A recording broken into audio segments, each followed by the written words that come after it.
Artinya apa? Kujadikan engkau bercakap atau berbicara dalam hatiku.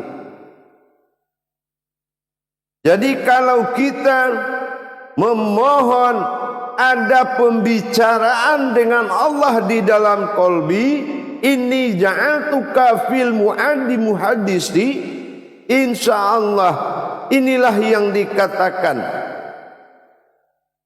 itaku firasyatal mu'mini fa innahu yanzuru bin nurillah. Takuti olehmu, oleh firasatmu, hatimu yang telah mendirikan cahayaku, maka takutilah firasat itu, karena firasat itu datang dari aku sendiri, tapi dengan syarat bin nurillah, dirikanlah cahayaku dalam qalbimu. Kalau tidak ada cahaya, belum berdiri nurullah itu dalam qalbi, maka bukan firasat, praduga namanya. Ini yang sering salah. Padahal hati itu mukazabal fuadu marwa. Hati itu memiliki kodrat, tidak bisa berdusta. Maka dari itu jamaah semuanya, marilah kita sama-sama mengkaji apa yang ada rahasia 4 kodrat yang di dalam qalbi tadi. Ada 4 sifat yang harus kita dirikan, dan itu ada bentuk wujudnya dan ada cara mendirikannya. Nah, jadi 4 kodrat ini adalah 4 kodrat hati. Ya.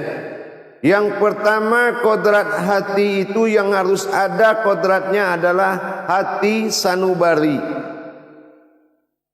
Apa yang dimaksud hati sanubari? Hati yang paling dalam, yang bisa mengetahui yang jauh di luar. Hati yang bisa mendatangkan firasat. Ini hati sanubari, hati yang paling dalam. Nah, bagian kodrat hati ini digolongkan kepada kaharullah. Bagian hati itu digolongkan kepada kodrat kaharullah. Nah, ini yang hati sanubari, kodratnya kodrat kaharullah. Nah, tempatnya di dalam qalbi itu di alam sulfil namanya. Alam sulfil itu alam yang sangat istimewa di dalam itu. Di dalam qalbi itu ada 4 alam lagi. Jadi alam sulfil itu alam yang sangat halus, tapi dia berderajat sangat tinggi, itu sulfil. Nah, apa? Kalau kita zikirkan, maka akan muncul warna hitam. Jadi kodratnya itu, kodrat hati sanubari itu warnanya hitam. Nah, hitam itu marifat atau pandangan. Nah, kalau kita zikirkan dengan Allah, kita ikuti, karena menzikirkan qalbi tidak boleh pakai mulut, tetapi mengikuti gerak jantung atau gerak batin. Pandangan tidak boleh keluar dari warna hitam dan di alam sulfil yang paling dalam. Nah, ini yang disempurnakan kalau dia dizikirkan adalah ucapan. Ucapan kita ini sangat sakti, sangat mustajab, baik untuk menjadikan maupun untuk meraih apa yang kita inginkan. Nah, ini dinamakan sanubari. Kesempurnaan menuju ucapan kita.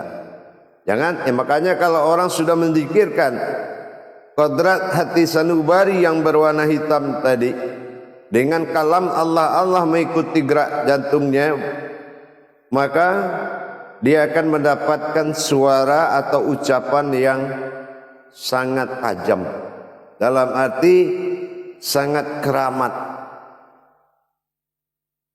Nah, yang kedua hati maknawi namanya. Hati maknawi ini kodratnya adalah warnanya merah. Bagiannya kamarullah. Nah, itu bagian kamalullah. Kamalullah ini bagian dari sebuah kodrat.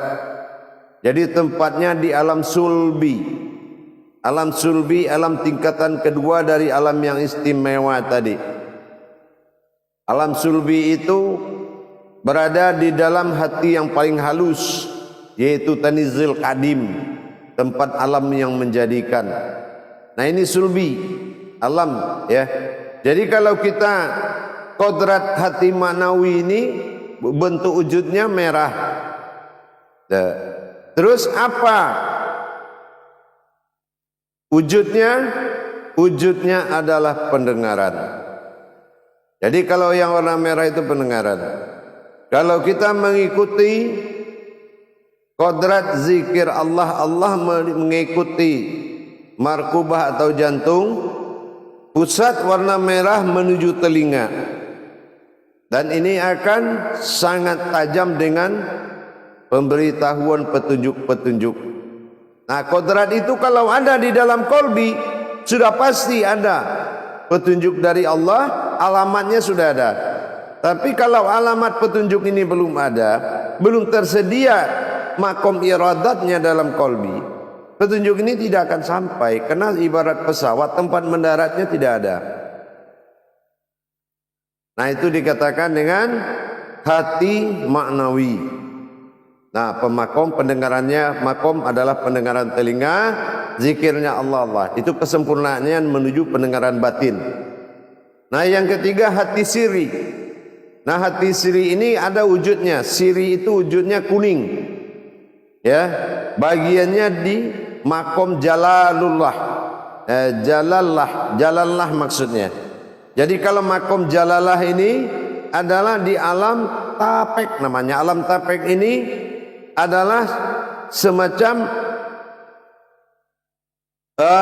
rasa. Alam tapek itu alam rasa. Jadi makom yang ditujunya yaitu adalah bagian daripada napas hidung. Jadi kalau menzikirkannya dengan hu itu adalah napasnya hidung. Jadi kalau kita ingin mewitirkan atau menzikirkan, jadi hati siri ini hati rahasia.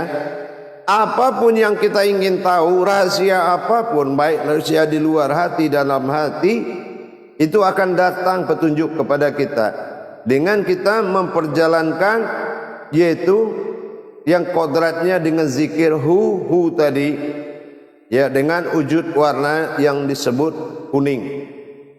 Nah, wujud warna kuning sampai warna kuning itu memperlihatkan. Nah, itu ya, sampai dia memperlihatkan apa yang ditugaskan. Nah, itu sempurnanya pada napas dengan hidung ya, dia menyempurnakan. Nanti inilah yang akan mentajalikan kepada apa-apa yang akan kita ketahui sirinya. Itu sir. Nah, yang keempat adalah hati fuad. Fuad itu wujud warnanya putih. Ya, wujud warnanya putih, bagiannya jamalullah. Jamalullah itu makomnya. Makom jamalullah itu bagiannya itu ada di alam sabit namanya. Alam sabit, alam batin. Ya, alam batin itu. Jadi kalau kita ingin menzikirkan bagaimana yang dimaksud fuad itu, setelah cahaya putih itu datang, maka dia akan menuju kesempurnaan penglihatan. Apapun yang akan dilihat oleh marifat kita akan tersambung dengan kita tentunya mendirikan dulu dengan zikir anna haqqa, anna haqqa, anna haqqa. Itu selalu kita zikirkan sampai kita menembus alam al-haqnya. Anna al-haqqa. Ya, laksanakan itu, dia akan menyempurnakan pandangan. Nah, 4 kodrat tadilah yang hayat di dalam kolbi. Ya, kalau memang dia sudah ada titik kodrat itu di dalam kolbi kita, maka kita akan mudah tersambung kepada apa yang akan ditajalikan oleh ma'rifat kita. Apa yang mau ditajalikan ma'rifat, kita akan tersambung ke kalam itu. Kita akan tersambung ke wujud yang akan dituju tadi. Tentunya jangan lupa syarat ma'rifatullah. Semua pekerjaan hakikat dan pengenalan-pengenalan di jalan Allah ini, di tauhid ini, syaratnya harus memahami suatu persyaratan dulu. Kata Allah, apabila innama sodakati lil fuqara wal masriki wa binis sabil. Itu artinya apa? Dikatakan innama itu laksanakanlah sodakot yang sungguh-sungguh. Sodakot itu dengan sungguh-sungguh. Lil fuqara, dan keluarlah dari pikiranmu sendiri. Lil fuqara inilah yang harus menjadi penentu.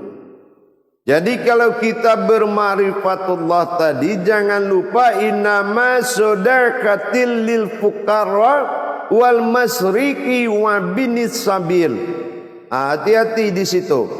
Ya, betul-betul harus dilaksanakan masriki, dipikirkan dulu. Siap enggak kita mengatakan lil fuqara, keluar dari pikiranmu, cara berpikirmu maksudnya. Kita harus keluar dari cara berpikir kita.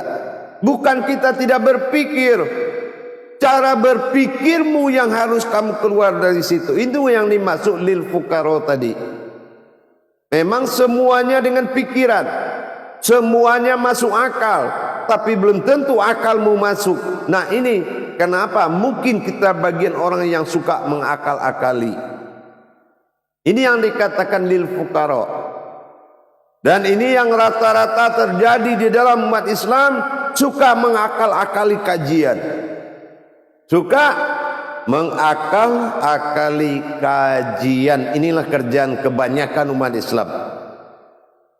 Mau memperindah tapi dengan akal. Nah ini juga salahnya. Ya. Ini juga harus ditertibkan, ya. Maka untuk itu, apabila benar-benar kita hayati sifat Allah itu kepada manusia, maka Allah menjadikan dua huruf hijaiyah tentang manusia, yaitu mim dan nun. Ya. Mana makom mim pada Muhammad, Maha Suci bersifat Tuhan. Mana makom nun pada nukat goib, Nurullah pada sifat Bapa. Mana sa pada Rasul diri, Sirullah itu pada ibu. Mana waw pada Adam jasad, itulah pada kodrat Adam.